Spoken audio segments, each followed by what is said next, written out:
Welcome back to our channel, Zero to English, the podcast dedicated to helping you achieve fluency one practical conversation at a time.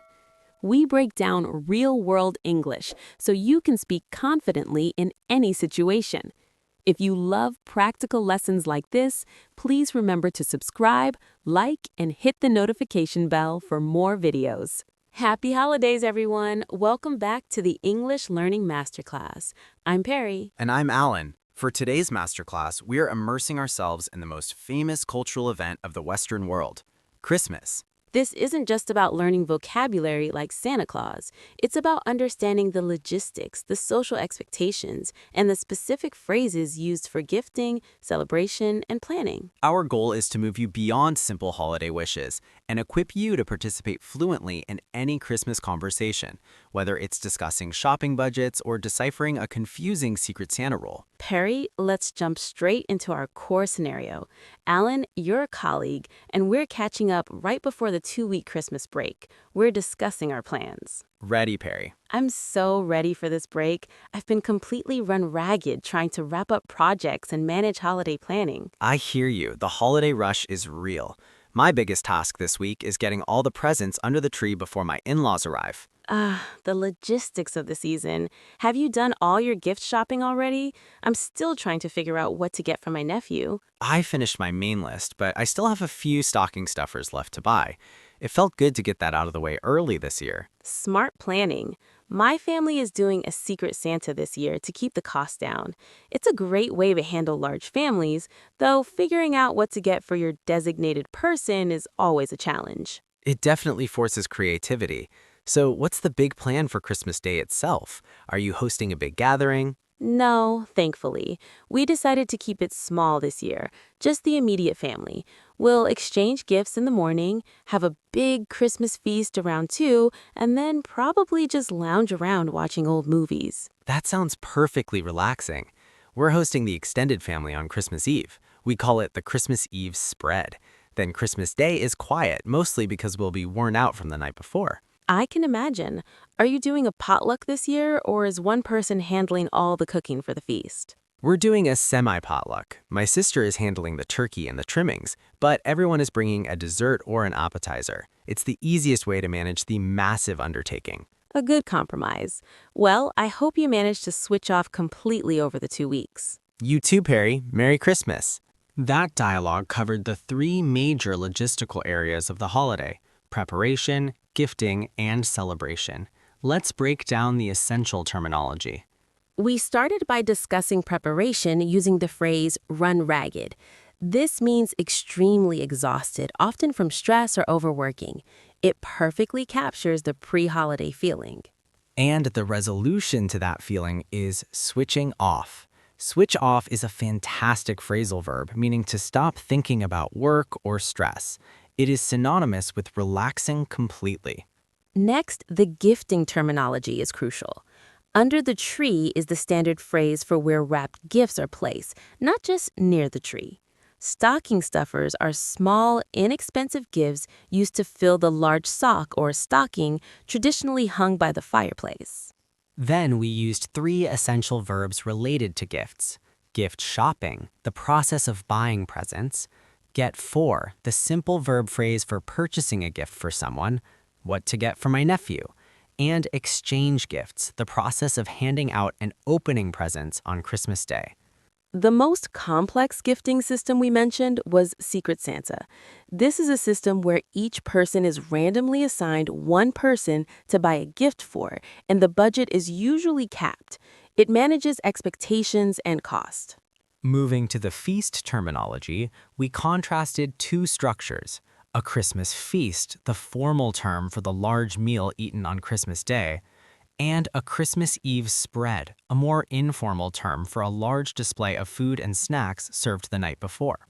We also used trimmings, which refers to the traditional side dishes that accompany the main dish, like turkey or ham, such as cranberry sauce, gravy, and stuffing. Finally, we used the collaborative cooking term, potluck. This means that every guest brings a dish to share rather than the host cooking everything. This is a very common feature of modern, less formal holiday gatherings.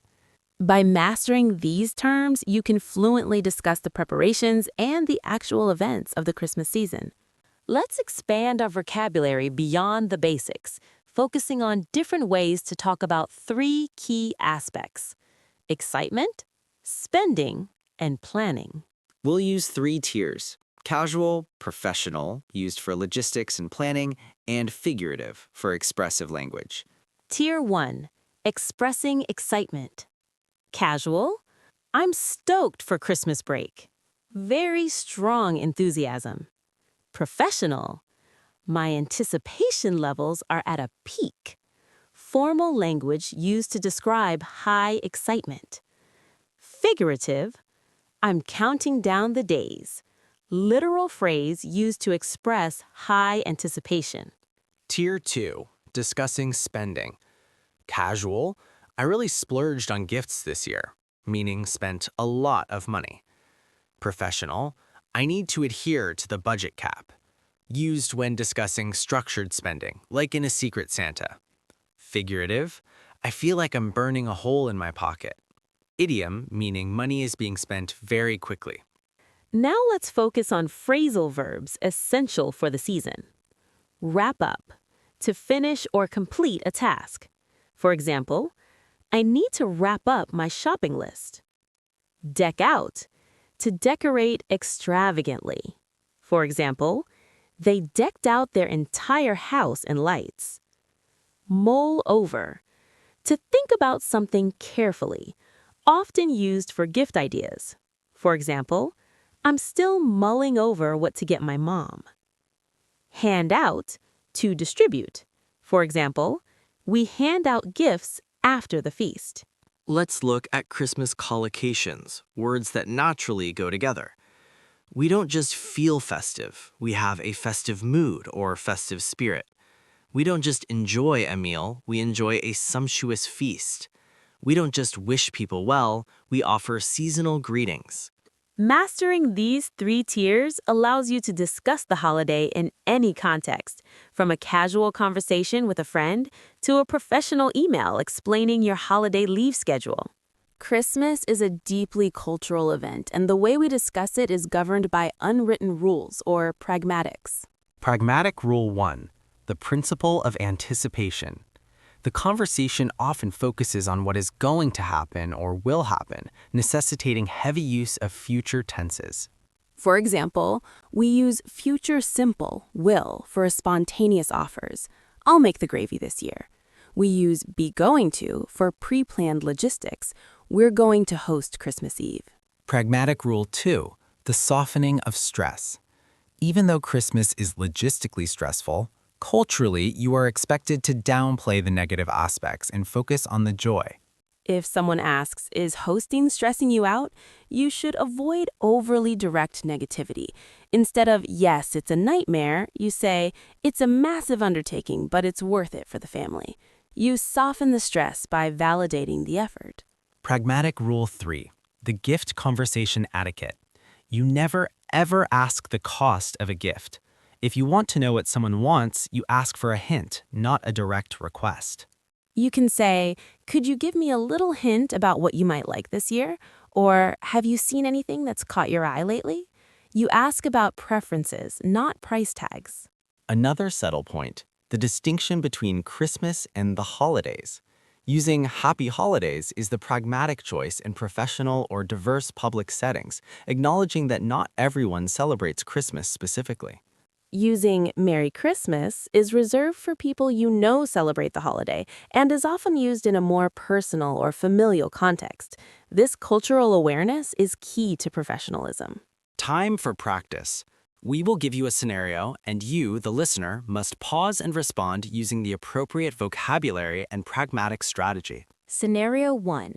You are feeling very stressed and busy because you are finalizing a major budget review before your vacation starts. How do you explain your extreme fatigue to a colleague using the specific vocabulary from Part 2?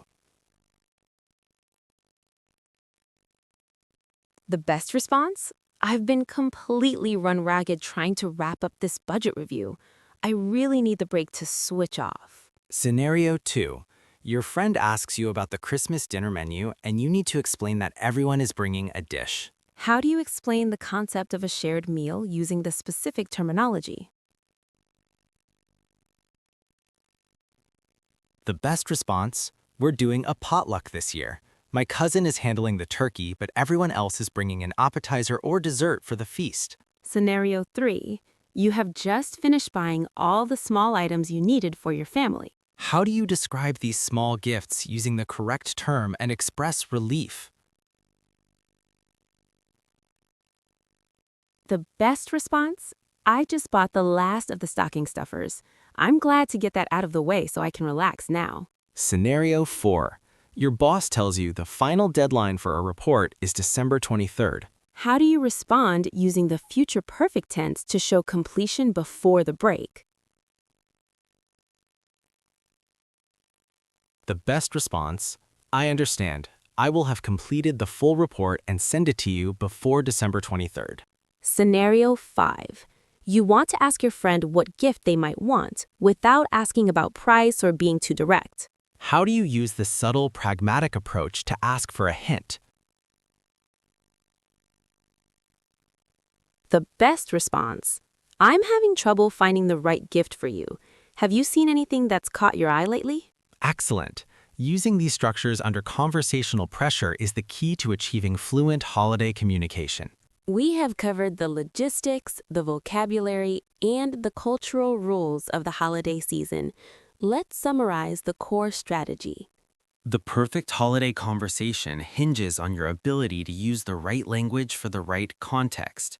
Preparation, past or present perfect. Use this to talk about things already done. I have finished my shopping.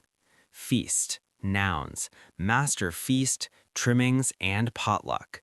Stress, softening. Always soften the negative with positive framing. It's a massive undertaking, but worth it. Long-term strategy, the holiday media diet. This month, make English media your source for holiday content.